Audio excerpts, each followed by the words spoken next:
ಮಾಡ್ತೀವಿ ಅಂತಂದ್ರೆ ನಾವು ಗುರುಗಳು ಆ ಒಂದು ಕಾರ್ಯಕ್ರಮಕ್ಕೆ ಬಂದರೆ ಆ ಕಾರ್ಯಕ್ರಮ ಯಶಸ್ವಿ ಆಗ್ತದೆ, ಇಡೀ ಕುಟುಂಬಕ್ಕೆ ಆಶೀರ್ವಾದ ಸಿಗ್ತದೆ ಅನ್ನೋ ಒಂದು ಆ ಭಾವನೆಗಳು ಪ್ರತಿಯೊಬ್ಬರಲ್ಲಿ ಇರ್ತಾವ.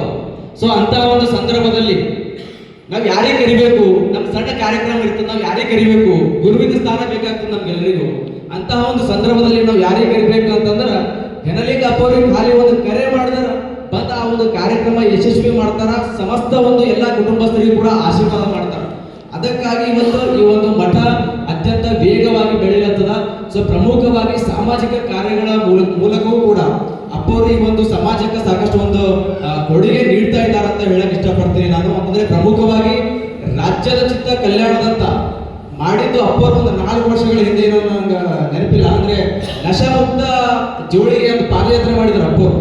ಇಡೀ ಕರ್ನಾಟಕದ ಬೆಂಗಳೂರು ಎಲ್ಲಾ ಚಾನೆಲ್ ಎಲ್ಲಾ ಪತ್ರಿಕೆಯರು ಕೂಡ ಈ ಒಂದು ಮಠದಲ್ಲಿ ಯಾರೇ ಇವರು ಸ್ವಾಮೀಜಿ ಮಠದಲ್ಲಿ ಕೂತು ಆಶೀರ್ವಾದ ಮಾಡೋದು, ಪ್ರವಚನ ನೀಡೋದಲ್ಲದೆ ಸಾಮಾಜಿಕವಾಗಿ ಇಂಥ ಒಂದು ಕೆಲಸಗಳು ಮಾಡ್ತಾ ಇದ್ದಾರಲ್ಲ ಅಂತ ಸಾಕಷ್ಟು ಜನ ಅವತ್ತಿನ ದಿನ ಅಪ್ಪವ್ರ ಬಗ್ಗೆ ಮಾತಾಡಿದಾರ, ಗವಿಮಠ ಬಗ್ಗೆ ಮಾತಾಡಿದಾರ, ಸಾಕಷ್ಟು ಚರ್ಚೆಗಳು ಕೂಡ ಆಗಿದಾವ. ಅಂತಂದ್ರೆ ಅಪ್ಪರು ಕೇವಲ ಮಠದಲ್ಲಿ ಸದ್ಭಕ್ತರಿಗೆ ಆಶೀರ್ವಾದ ಮಾಡಿದರ ಜೊತೆಗೆ ಸಾಮಾಜಿಕ ಕಾರ್ಯಗಳಲ್ಲಿ ಕೂಡ ಸಾಕಷ್ಟು ಅವರು ಒಂದು ಚಿಂತನೆ ಇದೆ ಅವರಿಗೆ, ಆ ಕಾರ್ಯಗಳನ್ನು ಮಾಡ್ತಾ ಬರ್ತಾರೆ. ಜೊತೆಗೆ ನಮ್ಮಂತಹ ಯುವಕರಿಗೆ ಏನು ಪ್ರೋತ್ಸಾಹ ನೀಡ್ತಾರೆ. ಇವತ್ತಿನ ಪ್ರಶಸ್ತಿ ನನಗೆ ಸಿಕ್ಕಿದೆ, ಈ ಪ್ರಶಸ್ತಿ ಸಾಕಷ್ಟು ನಾನು ಒಂದು ಜವಾಬ್ದಾರಿ ಹೆಚ್ಚು ಮಾಡಿದ್ದಕ್ಕೆ. ಅಂದ್ರೆ ಈಗಾಗಲೇ ನಾನು ಒಂದು 5-6 ಪ್ರಶಸ್ತಿ ಸಿಕ್ಕಿದೆ. ಇದು ನನ್ನ ಮಾಧ್ಯಮ ಕ್ಷೇತ್ರದಲ್ಲಿ ಅತಿ ದೊಡ್ಡ ಪ್ರಶಸ್ತಿ. ನನಗೆ ಎಷ್ಟೇ ಒಂದು ಬೆಳೆಗೆ ಏನೇ ಆಗಲಿ ಕೂಡ ಅಭಿನವ ರೇಣುಕ ಹೆಸರಿನಲ್ಲಿ ನನಗೆ ಏನು ಪ್ರಶಸ್ತಿ ಸಿಕ್ಕಿದೆ, ಸಾಕಷ್ಟು ಖುಷಿ ವಿಚಾರ.